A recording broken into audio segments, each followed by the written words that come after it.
What you're witnessing here is far more than just sanctioned combat. This isn't just about punches, knockouts, or blood on the mat. This is about chaos erupting in a place where discipline is supposed to rule. This is about warriors crossing the line and standing between order and total mayhem, referees. In the brutal, unpredictable world of professional fighting, referees are not just impartial observers. They are the last line of defense. The silent guardians, the enforcers of law in a land ruled by fists. Their whistles carry weight. Their signals are commands. And their authority, theoretically, should never be questioned until someone does. And when that happens, when a fighter decides to test the limits of civility, it's no longer just a fight. It becomes a war zone. The referee, he becomes a warrior too. In the very best scenarios, those who disobey the rules are disqualified. In the worst, the referee is forced to lay down his clipboard and pick up the sword of justice. And what follows is nothing short of spectacular. A referee unleashing unfiltered fury in response to unchecked disrespect is not just rare, it's exhilarating. It's the kind of moment you remember. And in this wild chronicle of unhinged fighters and out-of-control brawls, we've compiled the most jaw-dropping examples of when the referee wasn't just the judge but the executioner. It begins in 2003. In a heavyweight match between Englishman Wayne Cook and American Julian Gonzalez. It was hyped as a fierce contest of strength, grit, and raw skill. But when the bell rang, the show became an awkward, embarrassing display of confusion. Gonzalez did little more than hug Cook against the fence, turning the match into a painfully slow dance of inactivity. When the referee finally decided he'd seen enough and separated them, what followed was something out of a fever dream. Cook, like a man possessed, unleashed a barrage of punches not just at Gonzalez, but at the referee himself. That's when the tone shifted. That's when civility evaporated. The referee didn't hesitate. He spun, locked Cook in a chokehold, and dropped him like dead weight. The crowd erupted. The law had returned, and the law had choked Cook unconscious. The man meant to fight had been defeated by the man meant to observe. But things were only just heating up. Enter one of the most unhinged figures in the fight game, Russia's own Vyacheslav Dotsik. This is not a man built for rules, notorious for his outbursts and his complete disregard for any kind of restraint.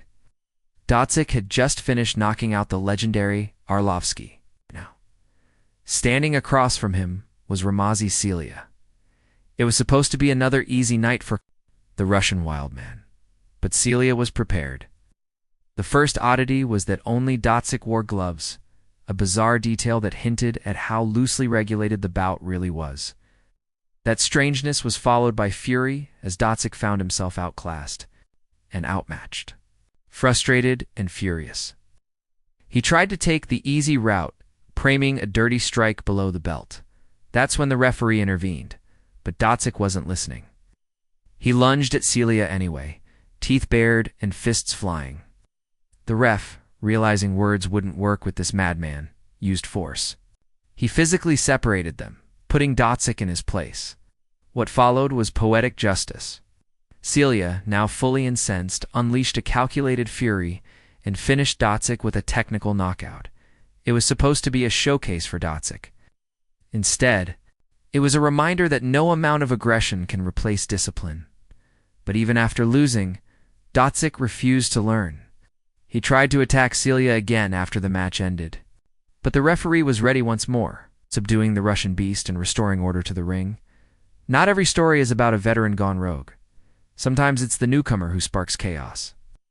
In another intense clash, rookie Ahmad Aswat was stepping into the professional ring for the first time, squaring off against hardened veteran Nies Frederick. It didn't take long for things to go sideways. Frederick wanted to make an example of the rookie, drag him through hell. But Aswat surprised everyone by knocking Frederick off his feet early. It was the rookie's moment to shine. In attempting to finish the fight with a chokehold, but this was no fairy tale. Frederick broke free and unleashed hell. He not only brutalized Aswat, but he continued to pound away long after the ref had called it off. Over and over, fists slammed. Down. It was no longer a fight. It was a mugging. The referee stepped in, pulling Frederick off the beaten rookie. But Frederick wouldn't stop, and that's when the ref had no choice. He took down the very man who had dominated the ring, proving that sometimes the real power in the cage isn't wearing gloves, it's wearing black and white. Russia once again played host to one of the most surreal scenes in this saga of referee intervention. Within seconds of the fight starting, a devastating knockout sent one fighter tumbling to the mat. It was a highlight reel moment. But something strange happened. The knocked out fighter kept fighting. His body was running on autopilot, his mind gone. He charged forward like a zombie, fists swinging at air. But instead of panicking, the referee calmly stepped forward and wrapped him in a textbook guillotine choke. In seconds, the stumbling fighter was down again. Defeated not once but twice. Once by the punch. Once by the man sent to oversee. The bout in another bizarre confrontation from the early 2000s. A match between Ken Salburu and Alex Telkov turned into absolute bedlam. It started with Telkov playing dirty, targeting the back of Salburu's head with illegal strikes. The corner couldn't watch this unfold without action. One of Salburu's own cornermen leapt into the ring, fists flying, vengeance in his eyes. Suddenly it wasn't a match, it was a riot. Chaos reigned. The referee, trapped in the middle of a full-scale brawl, didn't run. He didn't freeze. He fought. Channeling years of martial arts training, the referee unleashed precision strikes and brought down one of the rogue cornermen himself. When the dust settled, fans weren't praising the fighters. They were hailing the referee, Charlie Rayoni, the man who brought peace to a war zone. But if you thought that was intense, it was nothing compared to what unfolded in 2005 at a Cage Rage tournament. Attila Kubali stepped into the ring to face Richard Ballot. The bell had barely rung when Attila reached out, not with sportsmanship, but with deception. Richard offered to touch gloves in a show of respect. Instead, Attila threw a cheap shot, catching Ballot completely off guard. The crowd booed. The ref stepped in and warned him, explaining this wasn't how true fighters behaved. But Attila didn't care. Within seconds, he delivered several illegal knees to Ballot's head. The referee had seen enough. He tried to separate the fighters, but Attila wouldn't let go. It was time for action. The referee, abandoning all formality, locked Attila in a chokehold and dragged him to the mat like a rabid animal. The crowd watched in stunned silence as the referee neutralized the threat not with a whistle, but with a submission. The verdict? Disqualified. Attila slinked back into the shadows, matched by the one man in the ring who wasn't even supposed to fight. These moments aren't just spectacles. They're reminders. In a sport defined by its chaos, someone has to enforce the rules. Someone has to stand between honor and anarchy. When that line is crossed, it doesn't matter how many belts you've won, how many knockouts you've landed, or how many fans you have. You disrespect the code strikes back. Referees are more than men with whistles.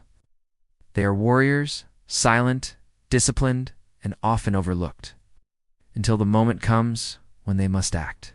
And when they do, they become legends. If you've ever seen a referee steal the show, let us know in the comments below. Who's your favorite ref who laid down the law with his own fists? Hit like if you believe fighters should respect the third man in the ring, and don't forget to subscribe for more unbelievable moments from the combat world.